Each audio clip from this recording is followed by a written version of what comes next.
To list only files with the ls command and ignore directories, you should use the p option. This option appends a slash character to the end of directory names, allowing directories to be distinguished from files in the ls output.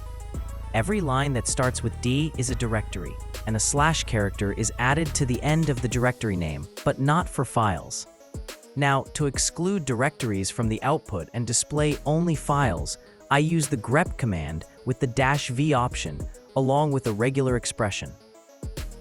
The $ character means anything that ends with a slash character, and the -v option inverts this, meaning it shows anything that does not end with a slash character. Therefore, only files will be displayed. To also print the file type, I can combine the file command, which displays the type of any item, with the exarchs command.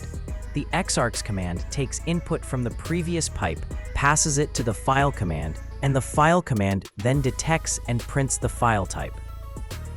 If I remove the -v option, then it only shows things that end with a slash character, meaning only directories.